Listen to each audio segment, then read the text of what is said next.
네, 안녕하십니까. 이승석입니다. 좋은 아침입니다. 자, 또 오늘 한 주가 시작됐습니다. 자, 주말 휴일 잘 보내셨죠? 오늘 또 많은 뉴스들이 있습니다. 뭐, 오늘 아시아 증시, 또 우리 증시가 개장하기 전에 미국 쪽에서도 그렇고요. 또 기업들 관련된 뉴스도 굉장히 많습니다. 또 지난주 금요일 날 미국 증시 쳐다보신 분들은 아주 가슴이 철렁했는데 아침에 깨어보니까 그래도는 좀 괜찮았죠. 자, 오늘 어떤 일이 있었는지 또 국내 증시의 예상 방향 전략 그다음 종목들까지 자세히 알아볼 테니까요. 지금부터 영상 시작합니다. 구독, 좋아요, 알림 설정 팍팍 누르시고요. 활기차게 하루 시작하겠습니다. 자, 제가 오늘 타이틀을 좀 이렇게 잡아봤습니다. 증시 살리기 올인 작정하고 5,000피 이 종목의 실탄 장전 이렇게 얘기를 드렸는데요. 자, 정부 얘기가 이제 먼저 좀 해야 될 것 같습니다. 먼저 오늘 주말 동안 나온 뉴스 중에서 가장 눈길이 가는 부분은 당정 예전에 이제 당정청이라고 그랬죠. 대통령실까지 해가지고서 세 개의 이제 집권당 쪽에서 이제 얘기가 나온 게 지금 배당 소득 분리가세 제가 이것 예전부터 굉장히 중요하다고 얘기했던 거거든요. 35%까지 올린다 뭐 40%뭐 얘기 많이 나왔는데 결국은 최초 민주당의 이소영 의원이 발의한 대로 법안 발의할 때 25%로 완화하기로 이 공감대, 그러니까 추진을 하겠다. 예, 당정청이 모두 협의가 돼서 이걸 추진하겠다라고 발표했고요. 여기에 또 온실가스 감축 목표를 53%에서 61%로 제시를 했습니다. 이것도 또 관련된 종목들이 좀 많을 것 같습니다. 자, 이것도 이제 알아봐야 되겠죠. 자, 이제부터 본격적으로 미국 증시 쪽의 상황을 먼저 점검해 보고요. 그 다음에 주요 금융 지표 등을 살펴보겠습니다. 주말 동안 나온 뉴스 중에 또 재밌는 거는 미국이 한국이 투자하는 2천억 달러를 그 중에서 알래스카 LNG 파이프라인 쪽에 투자하겠다라는 거 하나 하고 또 AI 쪽에 투자하겠다 이렇게 두 가지 부분에 대해서 일단 콕 찍어가지고서 얘기를 했습니다. 우리가 이와 관련된 종목들이 있죠. 뭐 예를 들어서 포스코 인터내셔널 같은 종목은 이런 얘기 나올 때마다 들썩들썩하죠. 그래서 좀 본격적으로 이제 움직이지 않을까 그럴 때도 되지 않을까 싶습니다. 그다음에 트럼프가 미 국민 1인당 2,000달러를 지급하겠다.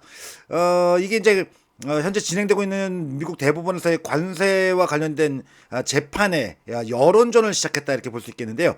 이것도 증시에 좀 영향이 있을 것 같습니다. 일단 뭐 어쨌든 우리나라도 이전에 국민들한테 이렇게 돈을 나눠주고 난 다음에 그 경제 효과가 좀 있었죠.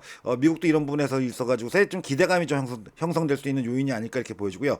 하지만 미국이 지난주 금요일 날 증시가 낙폭을 크게 줄였던 거는 셧다운에 대한 해결 기대감 협의가 진행되고 있지 않냐 이런 얘기가 나오면서 미국 증시의 낙폭을 크게 줄인 요인이 됐는데 아직까지 주말 동안에는 이 개선된 소식은 없습니다. 물론 휴일이기 때문에도 그렇긴 합니다만 아직은 개선된 소식까지는 전해지지 않고 있습니다. 달러 인덱스가 지금 현재 100선을 짝 찍고 지난번에도 얘기했죠. 100을 찍고 이게 내려가게 되면 오히려 시간 차이를 두고 외국인들 수급에 영향을 줄 가능성이 있다고 얘기했는데요. 100선에서 99.31까지 좀 이격을 이제 벌리기 시작하고 있죠. 원달러 환율의 이 원화 가치 하락이 지금 멈추질 않고 있습니다. 달러 인덱스는 약세를 보이고 있습니다만 원화 가치는 지금 이제 1,450원까지 돌파가 됐습니다. 1,456원에 지난주 금요일 날 뉴욕 외환 시장에서 이제 마무리가 됐고요. 금 가격은 소폭 상승했습니다. 전체적으로 놓고 본다면 여전히 전체적인 금융시장의 분위기는 안전자산 쪽에 대한 선호 심리가 더 양호한 건 맞습니다. 다만 여기서 이제 뭐냐면 서서히 이 위험자산 쪽으로의 어떤 그 중심축이 좀 이동하는 게 아닌가라고 이렇게 현재 보여주고 있고요. 미국의 고용 지표가 안 좋아질수록 역시 이제 뭐 고용 지표 또 그다음에 소비 심리 지표 뭐 이런 게 지금 현재 안 좋거든요. 이럴수록 금리 인하에 대한 기대감이 높아지고 있다는 점에서 시간 차이를 두고 증시에는 좀 우호적인 영향을 줄 가능성이 있겠고요. 특히 달러 인덱스가 100선에서 이격을 벌리고 있다는 것은 우리 증시의 수급 요건에서는 일단은 고무적인 얘기일 수가 있다는 점은 좀 참고하실 필요가 있겠고요. 실제 지난주 금요일 날 어쨌든 외국인들의 매도가 좀 누그러졌죠. 이전일까지만 해도 뭐 6조 정도 이상을 매도했던 외국인들이 금요일 날은 매도하긴 했지만 그 규모가 좀 감소하는 이런 양상을 보였습니다. 기업과 관련돼 가지고서 엔비디아 CEO가 대만의 TSMC를 방문했다고 했죠. 여기서 뭐냐면 내년도에 이 칩 생산 엔비디아가 이제 그 TSMC에다가 위탁 생산하고 있지 않습니까? 그 부분에 있어가지고 생산량을 늘려줄 것을 요청을 했습니다. 즉 AI가 버블이 아니다. 결국은 이게 이제 또 우리나라에 영향을 주겠죠. 반도체 HBM 반도체의 병목 현상. 지금 HBM 반도체가 모자라서도 생산량을 갖다 채우지 못하고 있는데 이 부분을 좀 더 개선해 줄 가능성에 대한 기대감. 그럼 이제 하이닉스하고 그다음에 삼성전자 쪽에 우호적인 영향을 줄 수 있겠죠. 반도체주에 오늘 긍정적인 영향을 줄 거라고 이렇게 보여집니다.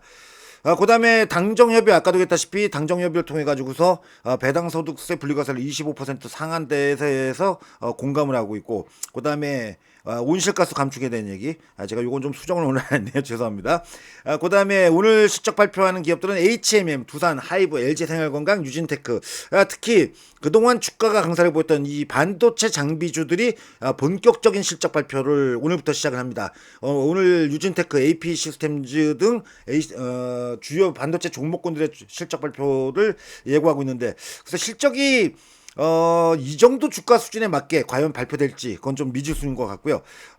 두산 같은 경우에는 반도체 부분까지 해가지고서 실적이 상당히 좋을 것으로 보여지고요. HMM의 실적은 다소 좀 부진할 걸로 이렇게 보이는 상황입니다.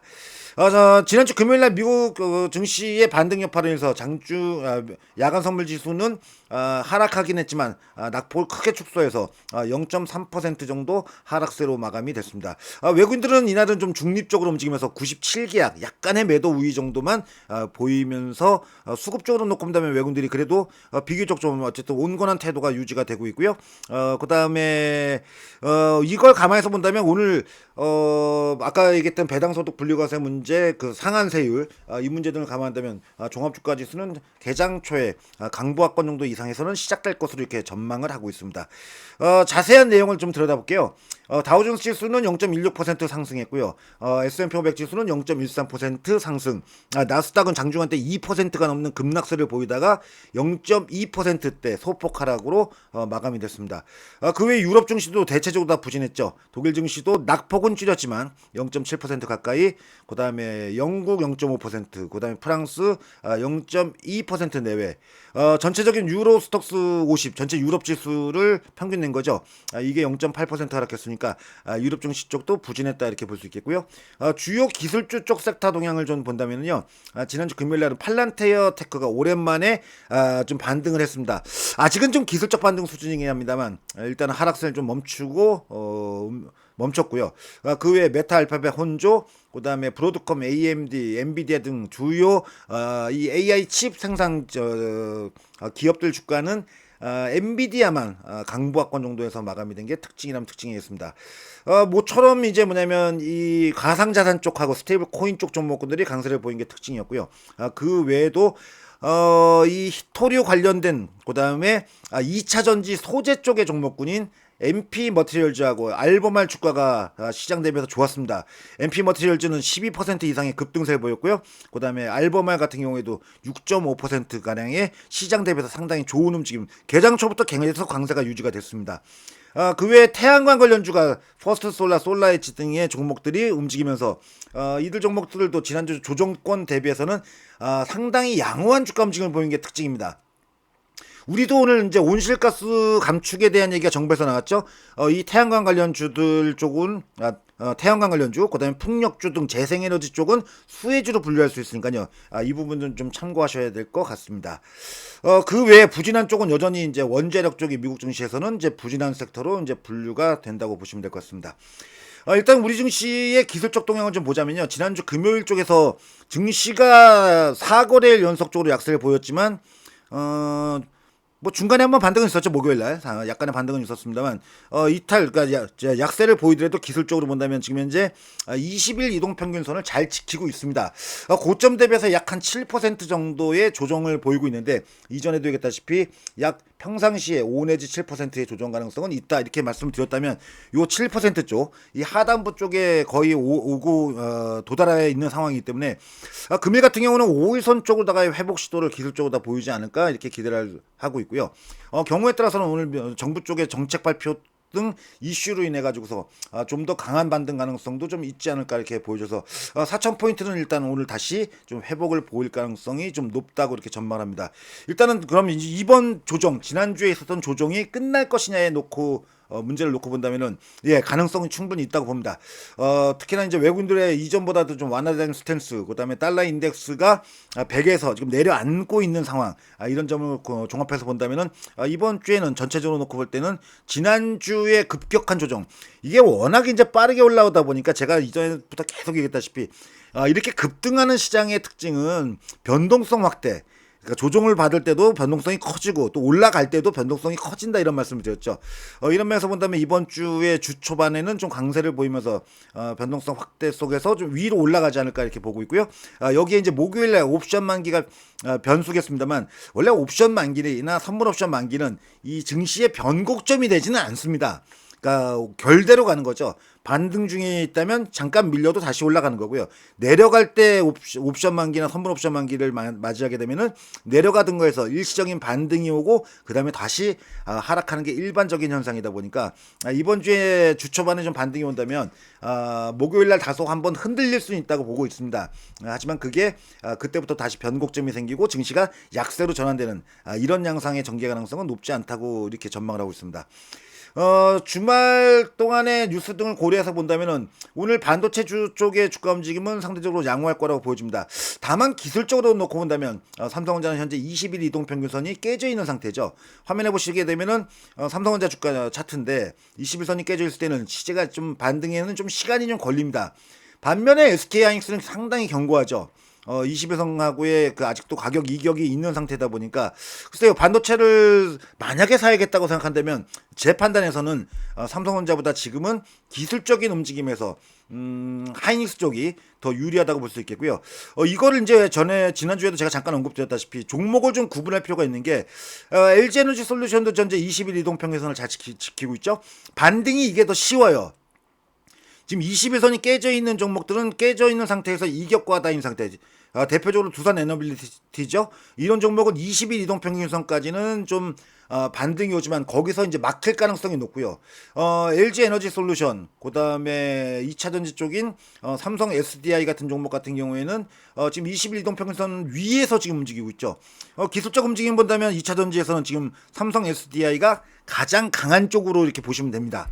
보통 이제 기술적 레벨에 따라서 이제 그 해당 섹터 쪽에서의 누가 더 움직임이 좋은지를 놓고 평가한다면은 아무래도 높은 쪽에 있는 종목이 좋죠. 그다음에 지금 이제 기술적 움직임을 또 본다면은 현대차 같은 종목도 아직은 20일 이동평균선 위쪽에서 움직이고 있죠. 지금 현재 화면에 나가고 있는 게 현대차인데요. 이런 종목들은 시장보다 또 시장의 어떤 그 지수 움직임보다도 강하고 여타 종목들 지금 보게 되면은 같은 조선주 내에서는 그래도 하나오션이 20일 이동평균선을 지키고 있는 반면에 HD현대중공업은 21선이 깨져 있죠. 방산주들도 실적 대비해 가지고 좀 약세를 보이면서 지금 21선이 깨져 있는 종목들로 분류되죠. 요거 21선을 중심으로 해서 종목을 선택하셔야 돼요. 만약에 21선이 깨져 있는 종목은 아까도 얘기했다시피 끝났다, 어떤 흐름이 끝났다고 하기는 어렵지만 반등하는데 시간이 좀 걸립니다. 그다음에 가장 그렇다면 좋은 쪽은 역시 카카오 같은 종목들이나 그다음에 뭐 지난주 밀리긴 했지만 네이버도 좋은 쪽으로 분류할 수 있겠죠. 이들 종목이라면 저는 뭐 지난주 워낙 좋은 실적을 내놨고 어쨌든 제가 볼 때는 카카오나 네이버는 시장에 이번 조정이 끝나고 다시 시장이 올라올 때는 시장의 어떤 중심적인 역할을 할 가능성을 높게 기대를 하고 있으니까요. 이런 부분도 좀 참고하셔야 될 것 같고요. 그 외의 종목을 본다면 최근에 강세를 보이는 쪽의 그룹주 중에서는 LG그룹 쪽, LG전자가 지난주 금요일날은 좀 밀렸지만 역시 마찬가지로 20일 이동평균선 위쪽에 있죠. 그 다음에 LG이노텍 같은 종목, LG이노텍 같은 종목도 지금 보게 되면은 얘는 5일선 위쪽에서 움직이죠. 쉽게 조정이 들어오지 않는 종목군이죠. 요즘에 LG그룹주가 좀 주가 움직임이 좀 달라졌습니다. 많이 달라졌죠. 그 다음에 지금 어제도 제가 영상에서 올려드렸다시피 이 로봇 관련된 섹터 쪽, 로봇 관련된 섹터 쪽의 대장주는 역시 로보티즈입니다. 요걸 좀 염두에 두시면 오늘 시장에서 좋은 대응을 할 거라고 보여집니다. 다만 지금 시장이 이제 한 가지는 여러분들이 아셔야 될 거는 증시가 변동성이 굉장히 크다는 거를 감수하고 투자를 하셔야 되고요. 그 다음에 이번 조정 끝나고 난 다음에 저는 전고점을 한번 넘길 거라고 봅니다. 다만 전고점을 넘기고 난 이후의 대응이 중요한데 아무래도 이제는 목표 수익률을 조금 낮추고 그 다음에 보유 기간의 설정을 조금 낮추는 투자 전략의 구성이 바람직할 거라고 보여지니까요. 이런 부분을 참고하시기 바랍니다. 저는 오늘 2시에도 제가 토요일 날 아침에 강의 영상을 또 이걸 잘못 올려가지고 저의 또 이 실수입니다. 제가 그날 일이 있어가지고 미리 녹화해서 한 번에 올려놓는다는 게 엉뚱하게 2개를 같이 똑같은 거를 올려놓고서 그 강의 영상에 납치고 올려놨습니다. 부족한 거는 제가 이번 주 토요일 날 2개를 다시 올릴게요. 죄송합니다. 제가 지금 우리 딸내미가 그 아주 좋은 중학교에 합격을 해가지고 그날 그 1차적인 그 소집이 있어가지고 거기 갔다 온다고 아침부터 서두르고 뭐 하냐고 제가 좀 저기 뭐죠 실수가 있었습니다. 다시 한번 죄송하다 말씀드리고요. 저는 오늘 2시 영상에서 아주 또 재미난 얘기를 가지고 재미난 종목 얘기를 가지고 찾아뵙도록 하겠습니다. 좋은 하루 보내시고요. 이번 일주일도 화이팅해서 큰 수익들 얻으시기 바랍니다. 대박 나십시오. 자, 구독, 좋아요, 알림 설정 누르시고요. 영상 아침 영상 마치도록 하겠습니다. 고맙습니다.